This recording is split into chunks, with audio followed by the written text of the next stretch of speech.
This is an Old Gamer Rants, Episode 9 for the weeks of April 23rd, 2017. Tencent takes on Steam. Starcraft is set free. EA gives us new hope. And other stories.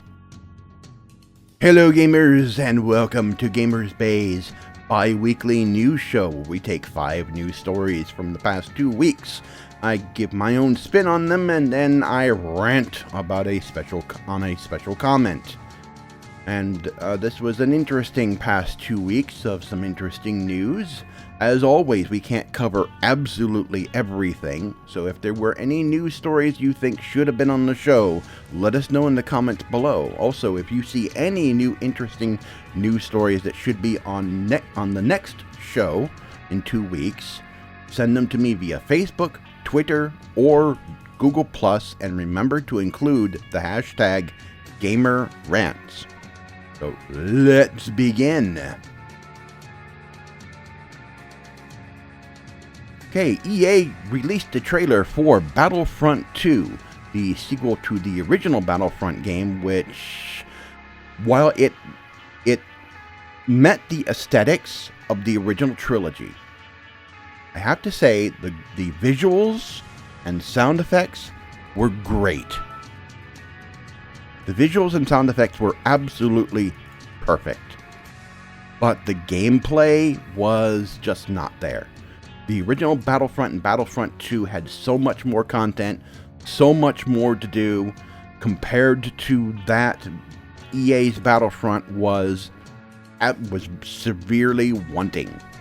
And a lot of people were hoping that it would be like the original Battlefront games. It wasn't. And, you know, it suffered. It suffered as a result. So, basically, it still sold well,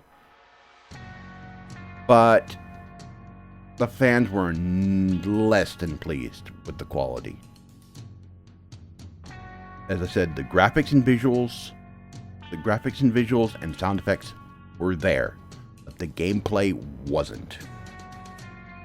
And so it did sell well, but in the long run, the game was a flop. But not a lot of people are playing it now. Battlefront 2 looks like they're, and I'm hoping that EA has learned their lesson with this. We're seeing things from a completely new perspective. We're seeing things from the perspective of the Empire. So this is interesting. They're including all eras, everything from the Clone Wars all the way up to, the Force Awakens.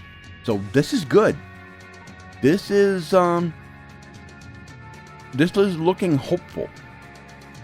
But this is EA, and you can never let your guard down around EA.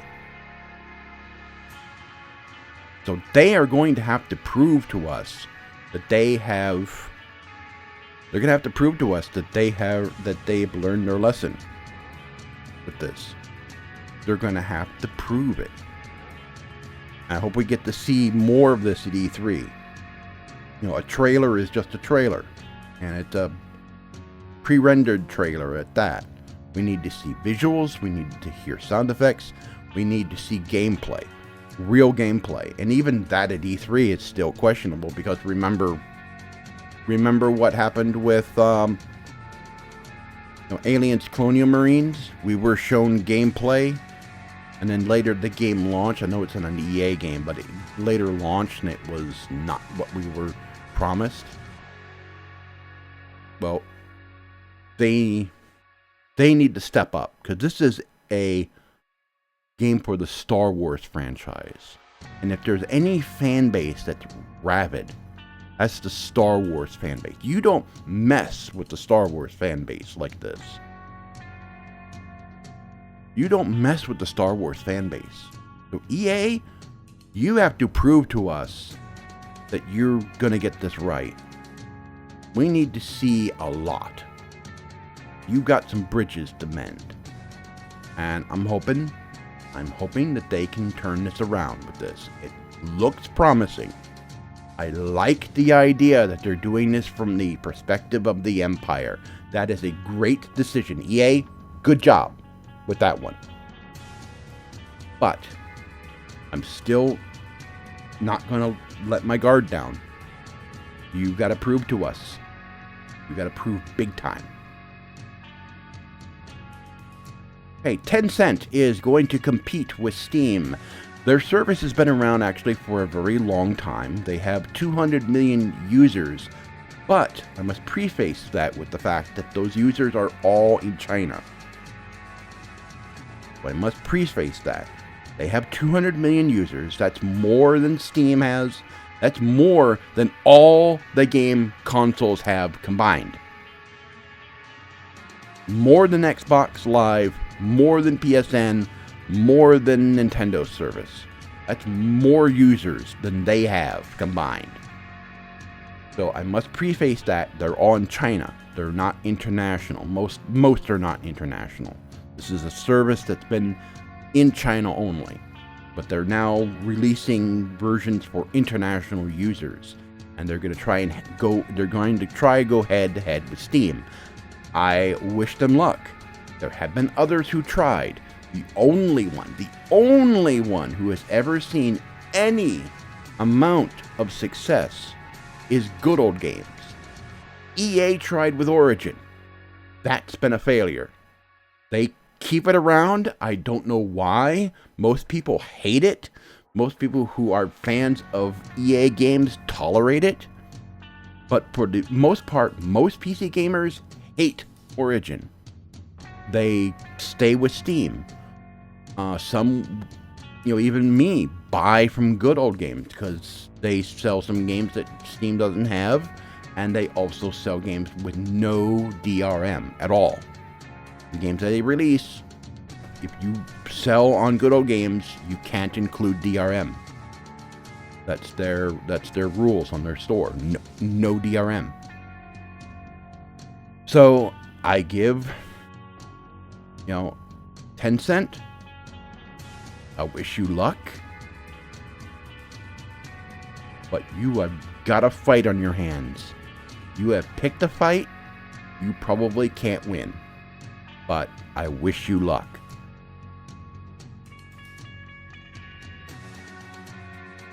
Alright, speaking of hope, it looks like Call of Duty's switch to World War II is confirmed. They are definitely going back in time to World War II. Now, Activision also has a lot of bridges to mend. They did not listen to their fans. They pushed the super high-tech concept that began with the Black Ops games, hot and heavy, with Advanced Warfare and then Infinite Warfare, that the fans just didn't want. And to make it worse, I think they even knew that the fans really didn't want it, but they were still pushing it anyway because they had this idea and they wanted to push it and they wanted to make the players get it. So what did they do? They remastered a game that the fans revered and loved, and they made it a requirement to buy Infinite Warfare in order to get it. That was what we call a dick move. That's what it is, Activision. It's a dick move. And so, while Infinite Warfare sold, it didn't sell as well as it should have. It was still a success for them, but most of that was probably because of the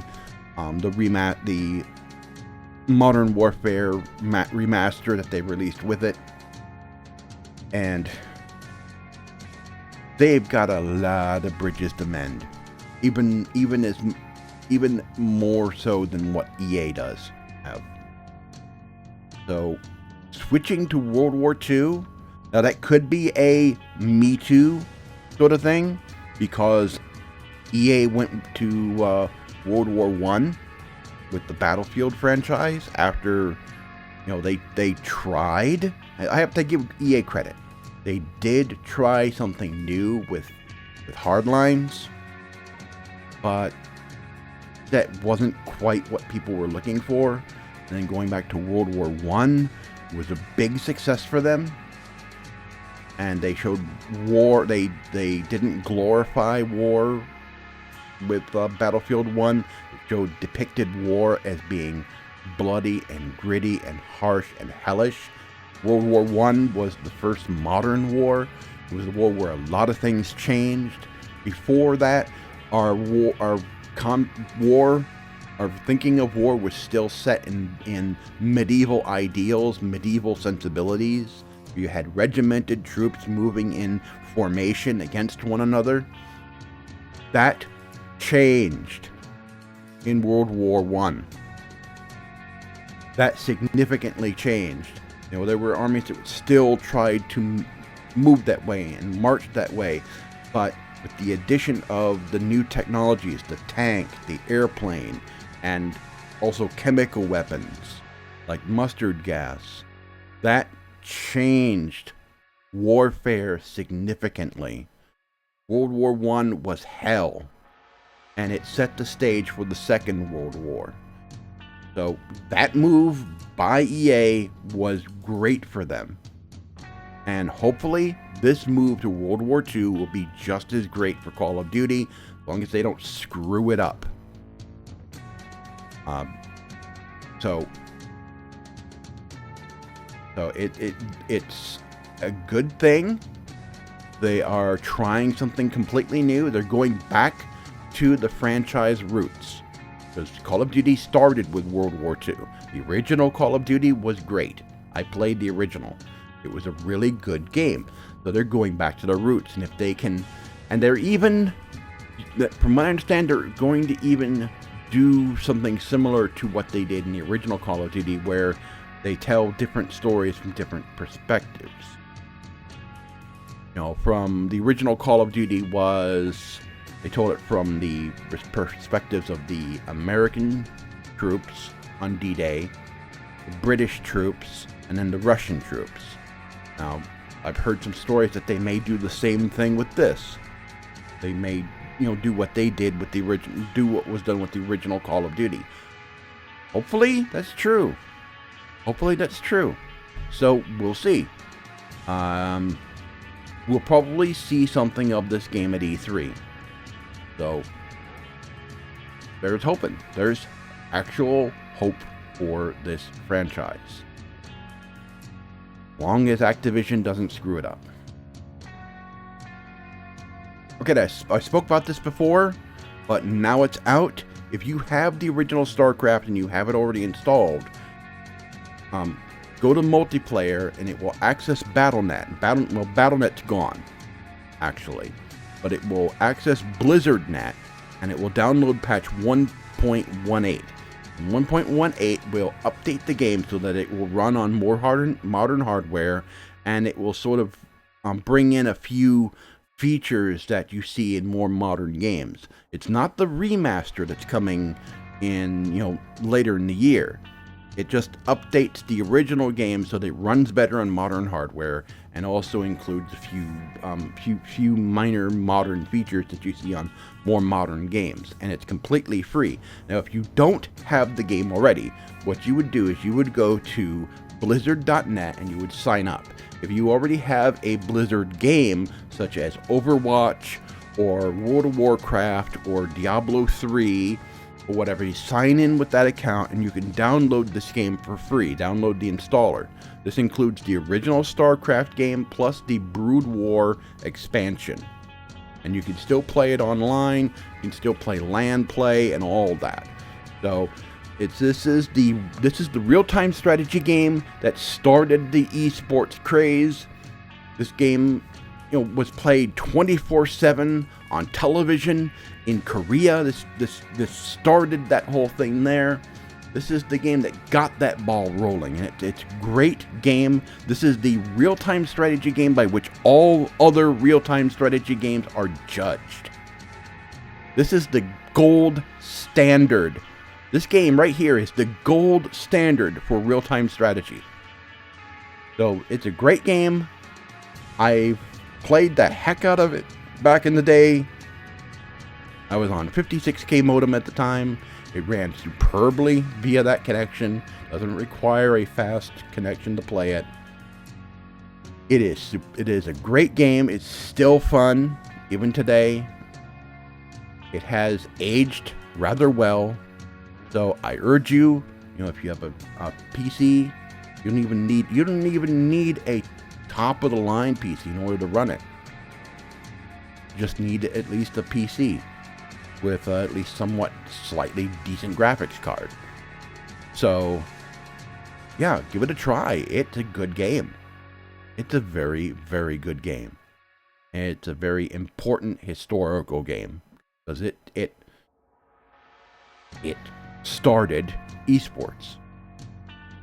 This one game started esports. Anyway, next story. Okay, not going to cover this too much. This really doesn't have anything to do with gaming.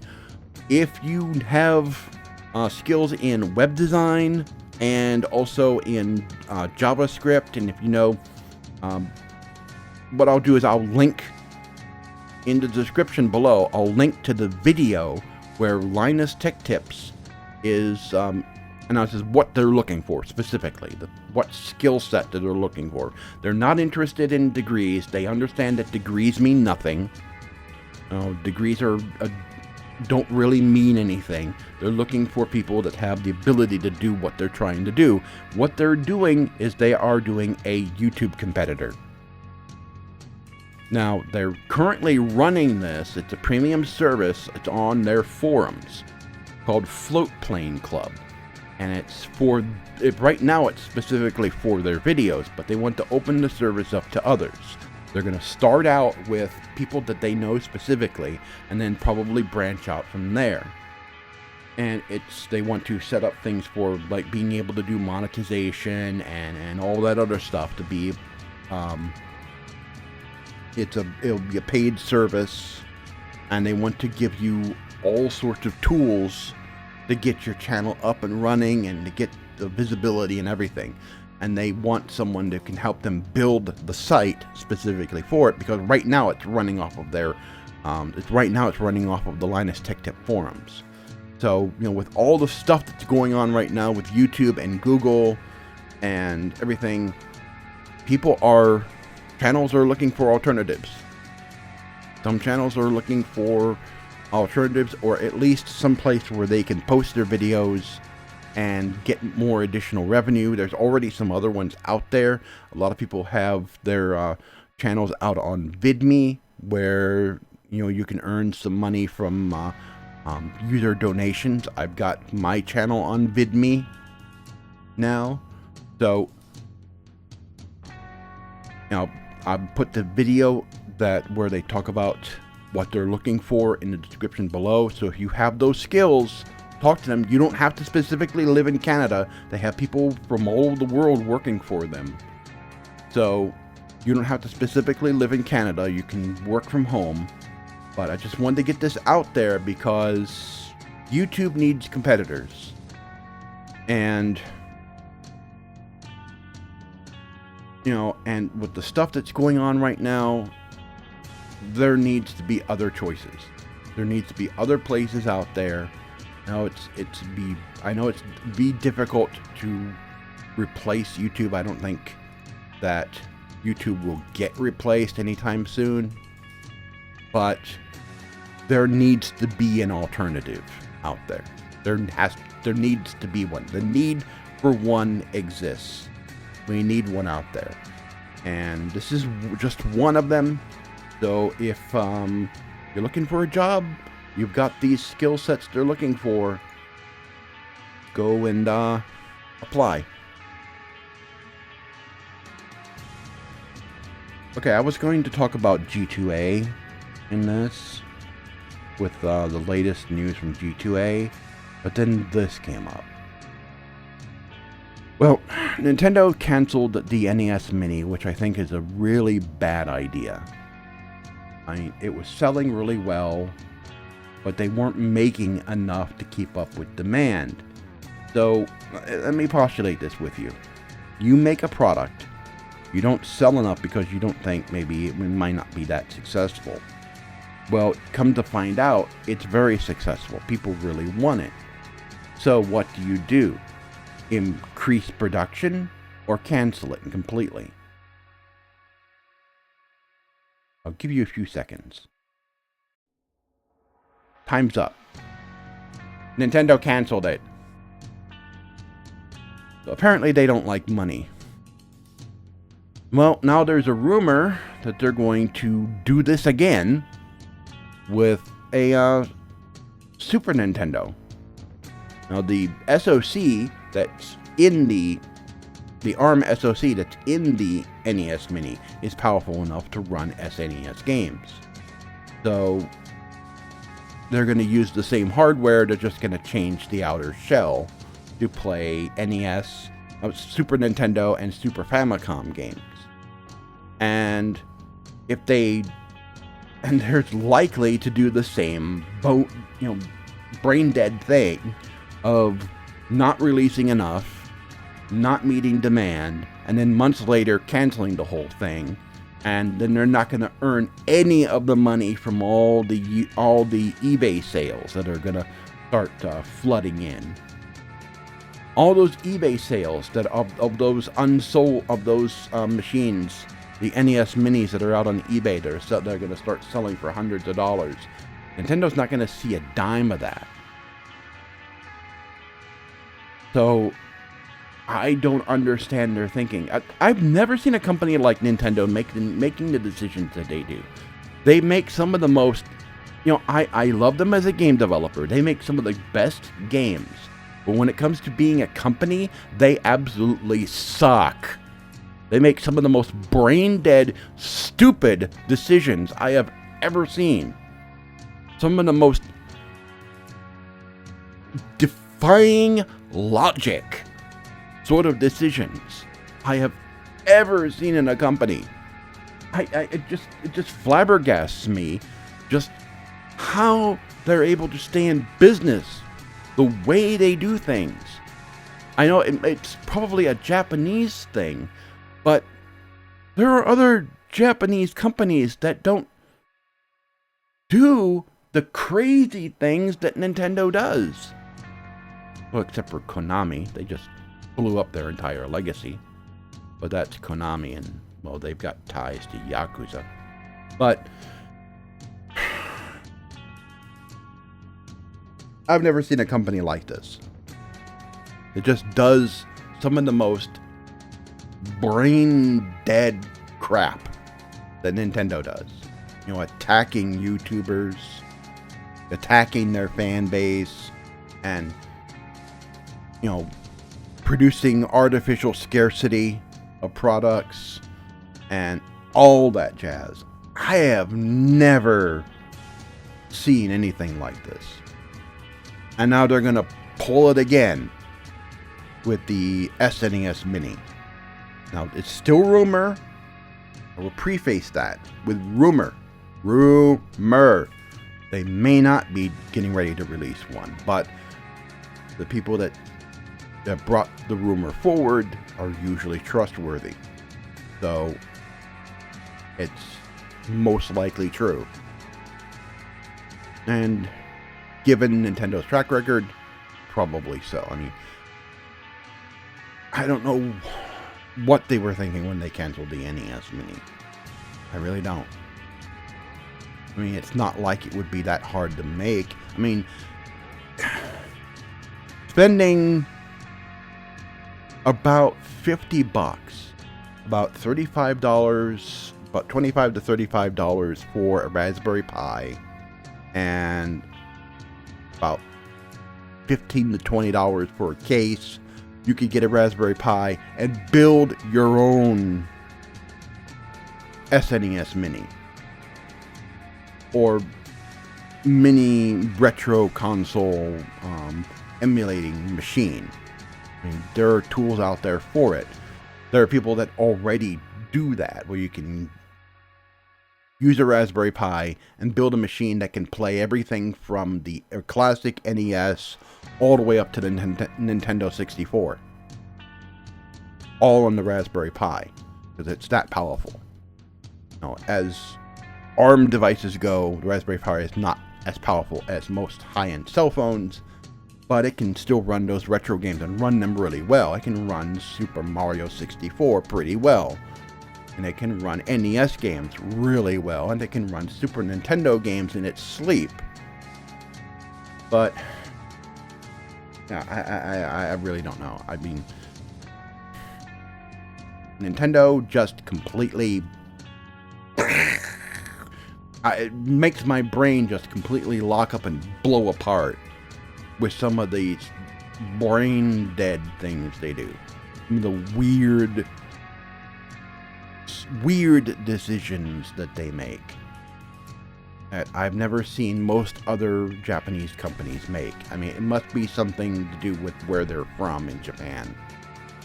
I know in Japan, cultures vary radically from one place to another, and sometimes they're less than 100 miles apart.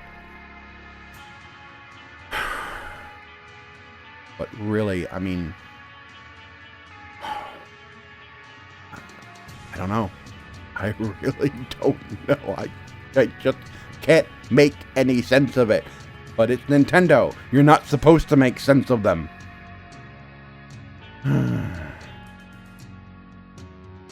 Finally.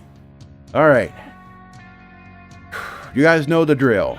If you saw some news stories that you thought should have been on the show, let us know in the comments below. And if you see any news stories that should be on the next show in 2 weeks, share them with me via Facebook, Twitter, or Google+, and use the hashtag GamerRants to let us know that we should include these. So, it's been an interesting 2 weeks. E3 is still some time away. It's in June, so we've still got some time to go. There are still some games that are coming, but it might be a dry next 2 weeks of gaming news unless something big happens. E3 is coming, so some companies make a few announcements just prior to E3, so we may start getting some news, but this next 2 weeks might be a bit dry. After that, though, after these first 2 weeks, after that, I expect things to start ramping up. E3 will start getting closer. Throughout May, E3 will start getting closer, and then things will start ramping up. We'll start seeing a few trailers. They'll be releasing some teasers. They'll be releasing some information. I expect also there to be something from Microsoft, a pre-E3 presentation for the Xbox Scorpio, because they usually do something just prior to E3. So it'll be interesting to see what they do there, if they do something there. And there's also something that Sony might do, because they need to do something, because their PlayStation 4 Pro is just not meeting expectations. And Microsoft's been doing all the right things so far. They've been doing all the right things so far. They are releasing games on Steam. They are porting games to PC from the console. They are doing a lot of good things with their Xbox Live service. So they're really doing things the right way. So it'd be interesting to see what they have for the Scorpio. So we'll see. It's still a lot of time to go. So thank you for watching. Consider subscribing if you haven't already. Also, give us a like. Again, about the news stories, put them in the comments. Also, remember to visit us on Google Plus in the Gamers Bay community. where we can talk about any news stories that you think should have been on the show, or anything that you think should be on the show in the next 2 weeks. Any news stories that pop up during the next 2 weeks, the thread will still be there in the community, so share things with us. And I will see you in 2 weeks. So see you next time.